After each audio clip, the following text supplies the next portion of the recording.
Hello दोस्तों, आप सबका स्वागत है हमारे स्टोरी अड्डा में। तो गाइस, माफिया का हुआ दिल दीवाना का 10वां एपिसोड लेकर आ गए हैं। और इसके पहले तक इस स्टोरी में हम सब ने देखा है कि निया को तनिषा के द्वारा भेजे गए गुंडे घेर लेते हैं और निया को मारने की कोशिश करते हैं। निया एक हद तक उन गुंडों से अपने आप को बचाती है, लेकिन जब वो हार जाती है तभी उसे वहाँ बचाने संयम आ जाता है। और संयम उन सभी गुंडों को बहुत बेरहमी से मारता है और उन्हें मौत की सज़ा देने को कहता है। अब आगे संयम ने निया को गोद में उठाया और गाड़ी में बैठाकर निकल गया। दक्ष ने लड़कों को घूरा और फिर बाहर खड़ी गाड़ियों के कांच तोड़कर सड़क पर बिछा दिया और उन लोगों को रस्सी से गाड़ी में बांधकर दक्ष ने गाड़ियां चलवा दी। सड़क खून ही खून फैल गया। दक्ष ने ये सब देखा पर एक पल को भी पलक नहीं झपकाई। उसके चेहरे पे कोई भाव नहीं आए। लड़कों की चीखें उसके कान में पड़ी तो दक्ष गाड़ी लेकर वहां से निकल गया। वही दूरबीन पकड़ी तनिषा ने जब ये देखा तो उसके हाथ से दूरबीन छूट गई। वह शिविर करने लगी थी। उसे समझ नहीं आ रहा था कि आखिर ये इंसान कौन था जिसने निया का हाथ लगाने वालों को इतनी दर्दनाक मौत दी थी। और अगर कहीं उन लोगों ने उसे इंसान के सामने तनिषा का नाम ले दिया होगा तो वो इंसान तनिषा का क्या हाल करेगा। ये बात तनिषा सोचना भी नहीं चाह रही थी। उसने जल्दी से गाड़ी स्टार्ट की और वहाँ से निकल गई। संयम निया को लेकर विला पहुंचा तो निया बेहोश हो चुकी थी। संयम ने उसे गोद में उठाया और डॉक्टर के केबिन में ले गया। निया को काफ़ी चोटें आई थी। उसके चेहरे पे कांच से कट लग चुके थे, बाजुएं छिल गई थी, घुटने भी छिले हुए थे और हाथ की तो मानो टूट ही गई थी। डॉक्टर ने उसे बैंडेज लगाई और कुछ इंजेक्शन देकर उसके हाथ में प्लास्टर चढ़ा दिया। निया पूरे टाइम बेहोश थी और संयम चेयर पे बैठा सिगरेट सुगलाता हुआ उसे देखे जा रहा था। डॉक्टर अपना काम करके चला गया। निया को कुछ वक्त बाद होश आया तो संयम उसके सामने खड़ा था। संयम ने उसे गोद में उठाया और बाहर डाइनिंग टेबल के पास बैठा दिया। सर्वेंट ने आकर सामने एक बाउल में सूप रख दिया। निया का दायां हाथ फ्रैक्चर था तो बाएं हाथ से स्पून पकड़ने लगी, लेकिन वो हाथ भी चोटिल था तो सही से मूव नहीं हो रहा था। संयम ने अपनी चेयर को उसके नज़दीक सेट किया और उसके हाथ से स्पून पकड़ा, खुद उसे पिलाने लगा। निया हैरान सी उसे देखने लगी। वही पीछे खड़ा सर्वेंट भी बहुत हैरानी से उसे देखा जा रहा था। इस तरह का बिहेव उसने आज से पहले कभी नहीं किया। जेंडर का संयम को कोई फर्क नहीं था और वह किसी का भी केयर कभी नहीं करता था। हालांकि ये बात अलग थी कि वो लड़कियों पे हाथ नहीं उठाता था। इसके अलावा कभी कोई उसके साथ ना दिखी और ना ही उसने किसी को ऐसे केयर की। तो आखिर निया में ऐसा क्या था? सर्वेंट जो हमेशा सिर झुकाए खड़े रहते थे, वो इस वक्त छुप छुप कर संयम के इस नए स्वभाव को देख रहे थे। दक्ष अंदर आया तो संयम को निया को सूप पिलाना देख वो भी हैरान हो गया। उसके तेजी से बढ़ते कदम अब धीमे चलने लगे। ये एक ही क्या करने लगे हैं? क्या उन्होंने बेबी सेटिंग का काम शुरू कर दिया है? दक्ष ने मन में कहा और अंदर आ गया। संयम के सामने खड़ा होकर दक्ष बोला, एके वो सारे दक्ष ने ऐसा ही कहा था कि इतने में संयम ने उसे हाथ दिखाकर रोक दिया। दक्ष चुप हो गया। संयम ने निया का मुंह साफ किया और उसे लेकर लिफ्ट में चला गया। निया चुपचाप उसे देखे जा रही थी। उसे फील हो रहा था जैसे वो संयम के लिए बहुत स्पेशल हो। संयम ने रूम में आकर उसे सोफे पे बैठाया और दवाई खिला दी। निया ने भी चुपचाप उसके हाथों में से दवाई खा ली। निया को सोफे पर लेटाकर संयम बाहर निकल गया। निया लेटे हुए सीलिंग की तरफ देखने लगी। ये कैसे हो सकता है? निया, आखिर ये राक्षस जेंटलमैन कैसे बन गया? निया खुद में ही बड़बड़ाने लगी। कहीं बकरे को हलाल करने से पहले खिलाया पिलाया तो नहीं जा रहा ना? नहीं नहीं, इनको उसकी क्या ही ज़रूरत? ये तो जब चाहे तब रपका दें। तो फिर अभी ऐसा क्यों? उन लड़कों को मौत देने में तो एक पल को भी नहीं सोचा और मेरी चोटों को इतना ख्याल कर रहे हैं कि पूरा मिजाज ही बदल गया। बोलते बोलते निया को नींद आ गई। संयम जब नीचे गया तो अपनी मीटिंग रूम में चला गया। दक्ष पहले से ही वहाँ पर मौजूद था। दक्ष ने उसे काम अच्छे से हो जाने को बोला। संयम ने सिर हिला दिया। दक्ष और एके जो डील हमने साइन की थी उसका ट्रांसपोर्टेशन भी शुरू हो गया है। काला सोना यहाँ से बाहर ले जाने का रास्ता भी देखा हुआ था। अंडरग्राउंड सुरंग के फाटक क्रॉस हो जाएगा। उसको बनाने के लिए दूसरी पार्टी देख रही है और इसके बाद पानी के रास्ते माल को बाहर भिजवा देंगे। अपना डिपार्टमेंट पानी वाला है। इस बीच अगर कुछ भी गड़बड़ हुई तो अपन बैंक ऑफ कर जाएगा और सामने वाली पार्टी अपने को न फंसाए इसका भी इंतजाम है। वो फंस जाएंगे लेकिन फिर भी हम सप्लाई पूरा करेंगे और बाहर वाली पार्टी को माल मिल जाएगा। संयम ने पेपर वेट को घुमाते हुए कहा, यही खासियत है दक्ष कि यह चाहे कुछ भी हो तुम काम नहीं रुकने देते। सारे काम हमारे होते हैं पर कभी नाम नहीं आता। तुम बहुत लकी हो दक्ष, बहुत लकी हो मेरे लिए। दक्ष एके आप हैं तो मैं हूँ। ये लक भी आपका ही है और ये ज़िंदगी भी आपकी। मैं लकी हूँ कि आपके साथ हूँ और आज आपका जन्मदिन है ये भी मुझे याद है। 12 बज चुके हैं और आपका बर्थडे भी शुरू है तो आप कहें तो मैं कुछ पीने का सामान ले आऊँ। संयम ने उसे देखा और हल्का मुस्कुरा दिया, फिर सिर हिला दिया। दक्ष 2 ब्रांडेड सनसेट रम की बॉटल लेकर आ गया और टेबल पर रख दी। फिर मिक्स करके 2 ग्लास में निकाल दी। संयम ने अपने ग्लास से आधे से ज़्यादा ड्रिंक दक्ष के ग्लास में डाल दी और एक सिप में ड्रिंक खत्म कर दी। दक्ष ने देखा तो बोला, ये क्या, आपने तो कुछ पिया ही नहीं। आप बाकी दिन भी पी लेते हैं एके, लेकिन इस दिन नहीं। मैं आज तक नहीं समझा ऐसा क्या। बोलते हुए दक्ष ने ड्रिंक का ग्लास उठाया और होंठों से लगा लिया। ये जन्मदिन वगैरह मेरी समझ में नहीं है दक्ष। 1 साल कम हो जाने पे जन्म मनाने में से विश्वास नहीं करता और कुछ दिन याद ना ही रखे जाए तो बेहतर होता है। बुरी चीज़ें भूल ही जाना चाहिए। संयम ने बोला तो अब तक दक्ष एक ड्रिंक खत्म कर चुका था और एक और ग्लास अपने लिए भर रहा था। संयम ने देखा तो उठते हुए बोला, इंजॉय। कहाँ जा रहे हैं एके, कोई इंतज़ार कर रहा है क्या। दक्ष ने पूछा तो संयम रुक गया। संयम ने पलट कर देखा तो दक्ष को चढ़ गई थी। संयम बोला, इंतज़ार कौन करेगा दक्ष शादी जो कर ली है आपने तो इंतज़ार तो कोई ही कर ही रहा है ना एके, वरना आप इस वक्त अपने रूम की ओर जाएं। ऐसा तो मैंने नहीं देखा। आप तो यही अपने बिजनेस की फाइलें देखते पढ़ते और साइन करते दिखाई देते थे। सोते हुए तो आपको कभी देखा ही नहीं। संयम उसके पास आया और उसके कंधे पे हाथ रखते हुए बोला, शायद ही तुमसे ज़्यादा कोई जानता होगा मुझे, पर दक्ष जब तुम पीते हो तो जुबान ज़्यादा चलने लगती है। कहीं ऐसा ना हो कि मैं काट ही दूँ।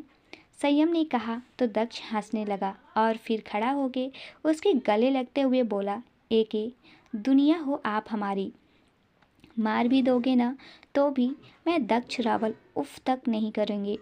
संयम ने उसे वापस से बैठाया और सिर हिलाकर बाहर निकल गया।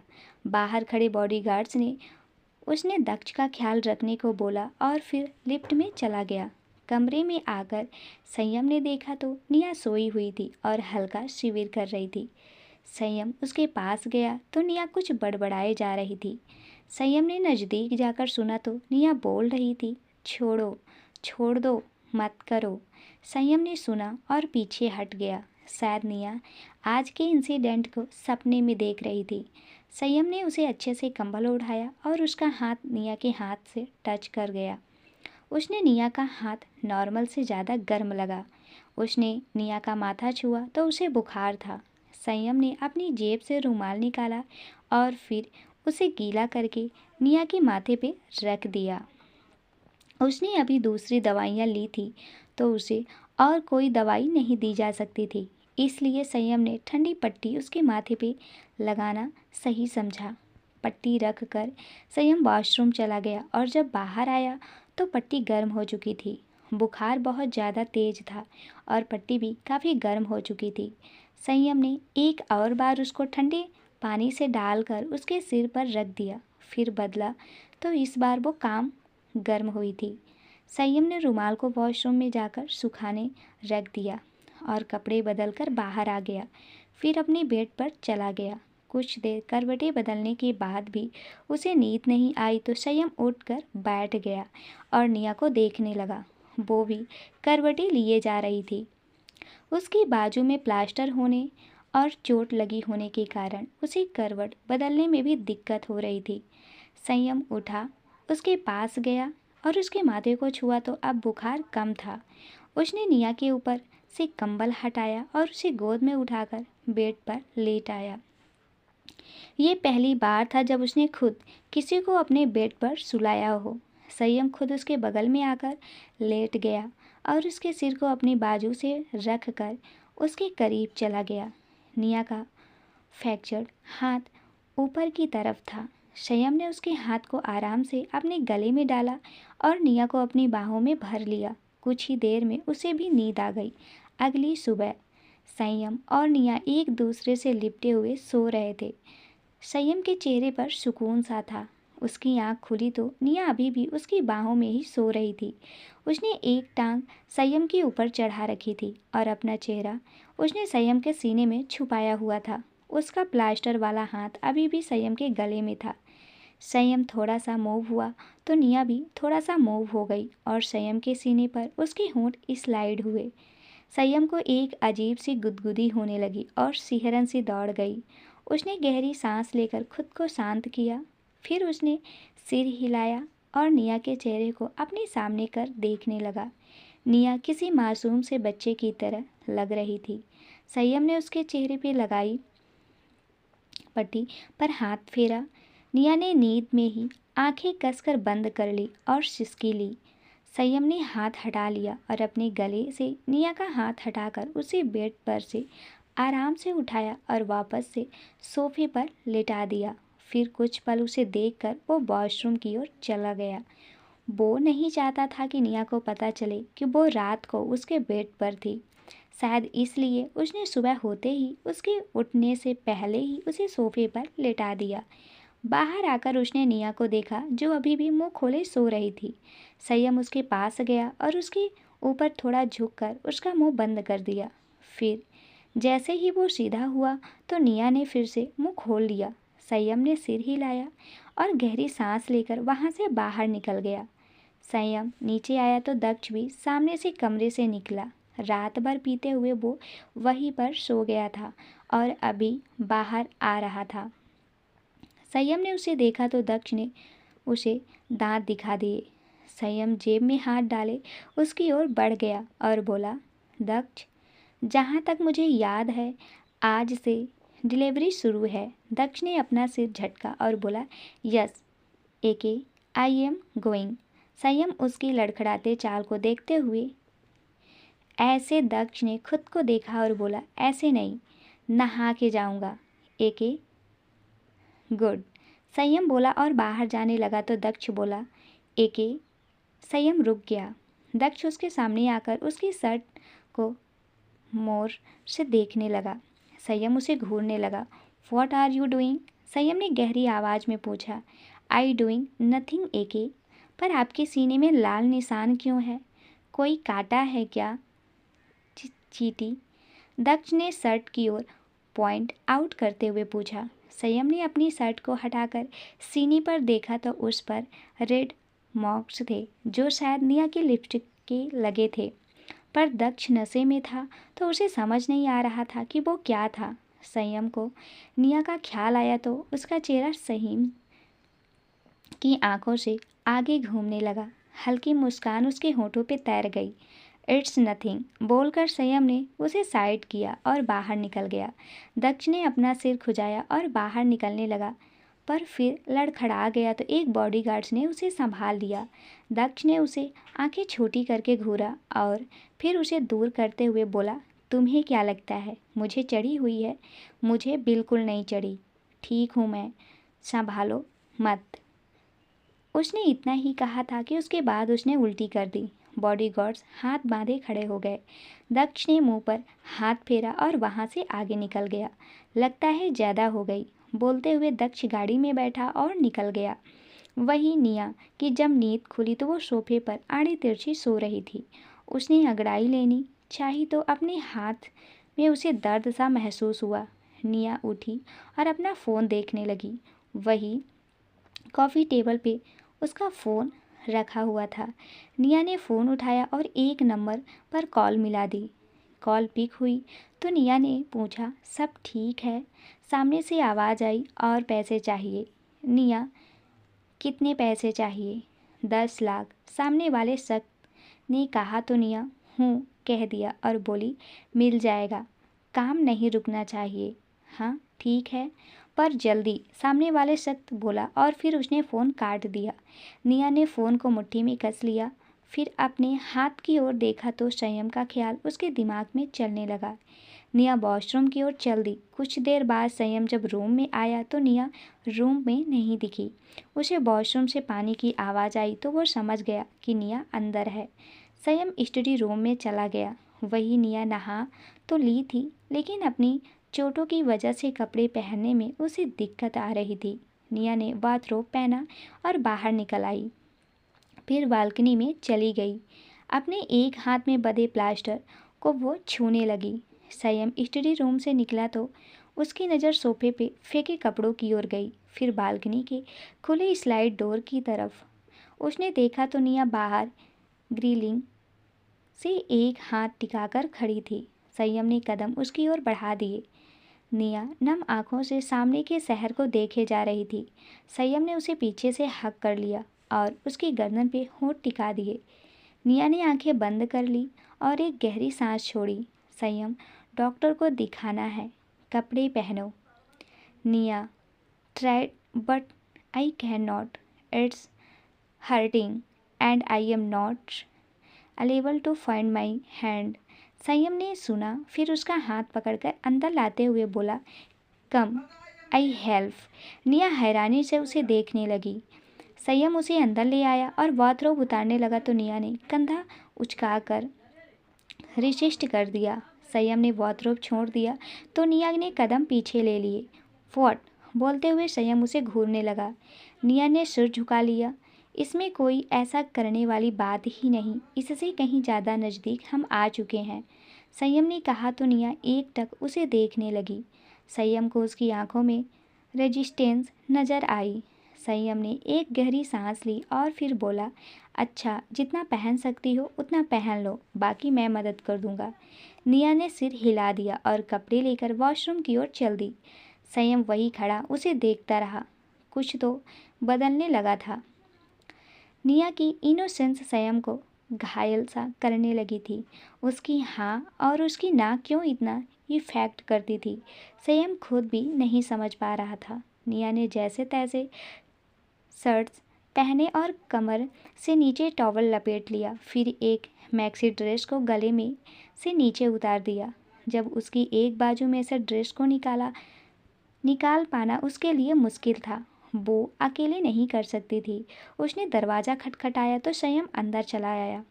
निया की ड्रेस को उसने सही से पहना दिया। निया ने उसे देखा तो संयम सिर्फ उसके चेहरे को देखे जा रहा था। संयम ने उसे घुमाया और उसकी ड्रेस की जिप लगाई और फिर बाहर निकल गया। उसने अननेसेसरी कहीं भी टच नहीं किया था। निया को एक नया सा एहसास हो आया। संयम के साथ वो बहुत प्रोटेक्ट फील करती थी, ना जाने क्यों, पर उसे वो अब अच्छा लगने लगा था। संयम जैसे किसी का मिलना उसने एक्सेप्ट नहीं किया था। निया ने तो उसके लिए कुछ भी नहीं किया था, पर फिर भी संयम उसके लिए काफ़ी कुछ हटकर अलग करने लगा था। वो बाहर आई तो फूड ट्रॉली सामने रखी थी। संयम ने प्लेट में खाना निकाला और उसे सोफे पे बैठने का इशारा किया। निया आकर सोफे पर बैठ गई। संयम ने प्लेट पकड़ी और खुद उसे खिलाने लगा। निया उसके चेहरे को देखती रही, जिस पर कोई भाव नहीं थे। उसे पहली रात वाला संयम याद आया और फिर उसने इस संयम को देखा। क्या ये दोनों एक ही इंसान थे? सोचते हुए निया उसके हाथ से खाए जा रही थी। खाना खा लिया तो संयम ने अपने हाथ में पहनी डिजिटल वॉच पर टैप कर दिया। दीवार में बने खांच से एक रोबोट बाहर आया और ट्रॉली को लेकर बाहर निकल गया। निया ने नोटिस किया कि जब संयम ने वॉच पर टैप किया उसी वक्त वो दरवाज़ा भी खुला। रोबोट अंदर आया और फिर से दीवार से फिट हो गया। निया ने संयम को देखा और फिर दरवाजे के पास जाकर खड़ी हो गई। संयम उसे तिरछी नज़रों से देखने लगा। निया ने दरवाजे को देखा पर वो नहीं खुला। वही वो संयम को भी बीच बीच में देखे जा रही थी। निया मन में ये अब खुल क्यों नहीं रहा? जब भी मैं इसके सामने खड़ी होती थी तो ये खुल जाता था, तो अब क्या हुआ? सोचते हुए निया संयम को देखने लगी।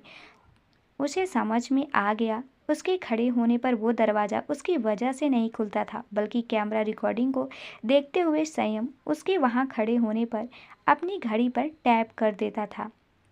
मतलब उसका बाहर आना जाना और दरवाजे का खुलना बंद होना सब संयम ही कंट्रोल कर रहा था। और निया सोचने लगी थी कि दरवाज़ा उसके यहाँ खड़े होने से खुलता है। निया के चेहरे के भाव मायूस से हो गए। संयम ने देखा तो मुस्कुराया और उसकी ओर बढ़ गया। फिर उसका हाथ पकड़कर उसे वहाँ से बाहर लेकर चला गया। लिफ्ट में आकर संयम बोला, काफ़ी तेज दिमाग है और जो अच्छा कर लेती हो, पर उल्टी दिशा में मत ही चलना तो बेहतर होगा। संयम की बात पर निया ने उसे देखा। संयम ने एक नज़र उस पर डाली और फिर उसे लिए डॉक्टर के केबिन में चला गया। डॉक्टर ने उसे देखा और फिर दवाई करके पट्टी बदल दी। डॉक्टर ने निया के हाथ को मूव करवाने की कोशिश की तो निया को उसमें से दर्द हुआ। डॉक्टर हाथ फ्रैक्चर्ड पर है पर रिकवर होने का चांसेस अच्छे हैं, जल्दी रिकवर हो जाएगा। कल से रोज़ाना हम लोग थेरेपी करेंगे और 1 महीने में मेरे अकॉर्डिंग ये सही हो जाएगा। पर तब तक इस हाथ का इस्तेमाल किसी काम में ना करे तो अच्छा होगा, और अगर करना भी है तो ज़्यादा प्रेशर मत डालना। निया ने सर हिला दिया। संयम ने उसे कमरे से छोड़ा और जाने लगा। तभी निया बोली, 10 लाख और चाहिए। संयम ने सुना और वहाँ से बाहर निकल गया। आखिर संयम इतना ज़्यादा अच्छा बिहेव क्यों करने लगा था? क्या वो निया को सच में पसंद करने लगा था? निया की नज़रों से संयम की सुधरती छवि उसके दिल में एहसास जगा रही थी। तो गाइस, इस स्टोरी में आगे क्या होगा उसको जानने के लिए जुड़े रहिए हमारे साथ। और प्लीज़ गाइस, हमारे चैनल को ज़्यादा से ज़्यादा सपोर्ट करिए, अपना प्यार दिखाइए, लाइक, कमेंट्स और सबसे बड़ी बात सब्सक्राइब करके रखिए। धन्यवाद दोस्तों।